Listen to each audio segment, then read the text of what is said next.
Hi guys, Mahesh friends. ఆంధ్రప్రదేశ్లో గ్రామ మరియు వాహన ఉద్యోగాలకు సంబంధించి మనకు అఫీషియల్గా నోటిఫికేషన్స్ అయితే ఎస్టర్డే రిలీజ్ అయితే అయ్యాయి. ఓకేనా. సో వీటికి సంబంధించి దరఖాస్తు ప్రక్రియ కూడా ఈ రోజు నుంచి ప్రారంభం అవబోతుందంట. ఇలా మనకు ఈ నెల 31వ తారీఖు వరకు కూడా ఉంటుంది అని చెప్పి అంటున్నారు. మరి ఎగ్జామ్ అనేది ఎప్పుడు ఉంటుందంటే మార్చి నెల తర్వాతే ఉంటుందని చెప్పి కూడా వీరు పేర్కొనడం అయితే జరిగింది. అఫీషియల్గా రిలీజ్ చేసిన ఈ నోటిఫికేషన్స్ అనేవి ప్రజెంట్ నా వద్ద అందుబాటులో అయితే లేవు. కానీ మనకు ఈరోజు సాక్షి దినపత్రికల్లో ఏవైతే మనకు ఆర్టికల్స్ అయితే వచ్చాయో సో వాటికి సంబంధించిన ఇన్ఫర్మేషన్ ఇక్కడ మీరు పరిశీలన చేయవచ్చు అనమాట. ఓకేనా. సో ఈ ఉద్యోగాలకు సంబంధించి మనం చూసినట్లయితే గ్రామ సచివాలయాల్లో 14,061 పోస్టులు అయితే ఉన్నాయి. ఈ యొక్క 14,061 పోస్టుల భర్తీకి సంబంధించి నోటిఫికేషన్స్ అయితే వచ్చాయన్నమాట.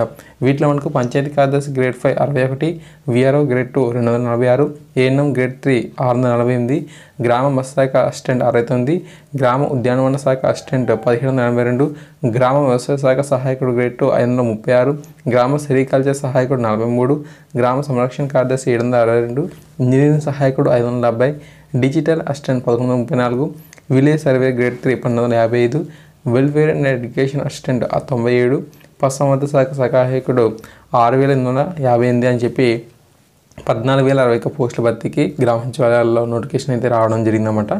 జిల్లాల వారీగా పూర్తిగా ఇన్ఫర్మేషన్ అయితే ఇక్కడ పేర్కొనలేదు. ఈ విషయాన్ని గుర్తించాలి. అండ్ అంతేకాకుండా ఆల్రెడీ ఇన్ సర్వీస్లో భాగంగా ఎవరైతే వర్క్ చేస్తున్నారో వారికి 10% వెయిటేజ్ కూడా ఇస్తున్నట్లుగా తెలపడం జరిగింది. మరి గ్రామ సచివాలయానికి సంబంధించి అండ్ వార్డు సచివాలయానికి సంబంధించి వెబ్సైట్ ఏదైతే ఉందో ఆ యొక్క వెబ్సైట్లో మనకు ఇంకా దరఖాస్తు ప్రక్రియ అయితే ఇంకా ప్రారంభమైతే అవ్వలేదు. బట్ ఈ రోజు నుంచి ప్రారంభమైతే అవుతుందని చెప్పి అంటున్నారు. కాబట్టి నా అభిప్రాయం ప్రకారంగా మేబీ మధ్యాహ్నం లేదా ఈవినింగ్ నుంచి ఈ ప్రక్రియ అయితే మొదలవుతుందని చెప్పి భావిస్తున్నా. ఇంకా వార్డు సచివాలయానికి సంబంధించి చూస్తే 2,146 పోస్టులు అయితే ఉన్నట్లుగా సమాచారం అయితే రావడం జరిగిందన్నమాట.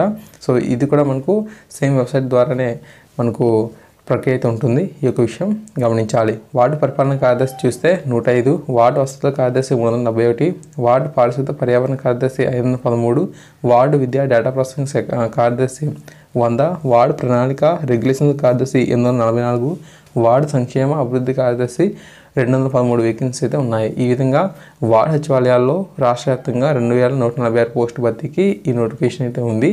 సో 31వ తారీఖు అనేది చివరి తేదీగా ఉంది. ఈ యొక్క ఎగ్జామ్స్ అనేవి మార్చి తర్వాతే జరుగుతాయని చెప్పి అంటున్నారు. మనకు ఎగ్జామ్ కండక్ట్ చేసిన తర్వాత సో ఆ యొక్క రిజర్వేషన్లో ఆ యొక్క చూపించిన ప్రతిభ ఆధారంగానే ఈ యొక్క వేకెన్సీస్ అనేవి పూర్తి స్థాయిలో భర్తీ అనేది చేయడం జరుగుతుంది. సో ఈ విధంగా ఇన్ఫర్మేషన్ అయితే ఉంది. సెకండ్ నోటిఫికేషన్ సంబంధించి మరిన్ని ముఖ్యమైన అప్డేట్స్ వచ్చే వెంటనే మీకు అందిస్తూ ఉంటాను. సో కొత్త వాళ్ళైతే ఛానల్ సబ్స్క్రైబ్ చేసుకొని సపోర్ట్ చేయండి. నచ్చితే వీడియో లైక్ చేయండి, 10 మంది కూడా షేర్ అనేది చేయండి. Thank you.